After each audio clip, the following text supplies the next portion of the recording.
Madame Turcotte, bonjour. On parle aujourd'hui du MRCC2, donc le modèle de relation client-conseiller phase 2. C'est un modèle de transparence entre les conseillers financiers et leur clientèle en ce qui concerne tous les frais qui entourent les fonds communs de placement, entre autres. Parlez-nous un petit peu justement des nouveaux ajustements qui sont en vigueur depuis la mi-juillet. Exactement. Donc, on est à la fin de la phase 2 de ce fameux modèle-là qui s'est implanté sur plusieurs années.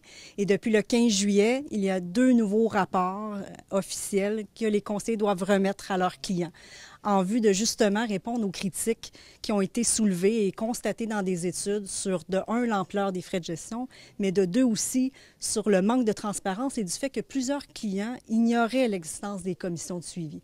Donc, on parle du rapport sur les rendements des placements et le rapport sur les frais et autres formes de compensation.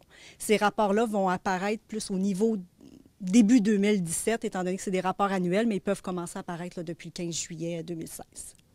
Et donc, si on augmente un petit peu la transparence, ça ne fait pas nécessairement l'affaire de tous les conseillers financiers. Quels sont les irritants liés à ce nouveau programme-là? Un des irritants majeurs, c'est que le rapport de frais que la personne va recevoir, elle ne pourra pas se fier uniquement à ça pour dire, bon, bien, effectivement, en dollars, c'est ce que m'a coûté la gestion de mon portefeuille en 2016.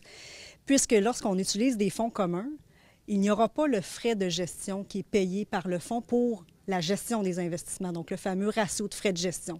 Lui, il va apparaître sur l'aperçu du fonds ou le prospectus. Donc, s'il y a plusieurs fonds communs dans le portefeuille, ce qui est souvent le cas, à ce moment-là, on devra additionner ce qui est sur le rapport, donc les commissions de suivi, là, ce que je vous disais tantôt qu'on ignorait l'existence, ça va être affiché sur le rapport de frais, mais ça ne sera pas complet.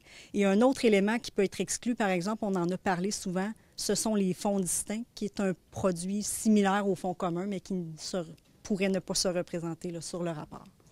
Et maintenant qu'on est au MRCC2, est-ce qu'on s'enligne déjà vers un MRCC3 ou peut-être même vers un MRCC4? Et qu'est-ce qui pourrait être inclus justement dans une prochaine phase du modèle de relation entre les conseillers et les clients? C'est qu'il y a un conflit d'intérêts, on le sait, avec les commissions intégrées. Justement, le fait d'informer le client, de lui démontrer qu'on a reçu une commission de suivi comme société, ça demeure qu'il y a un conflit d'intérêts qui est là.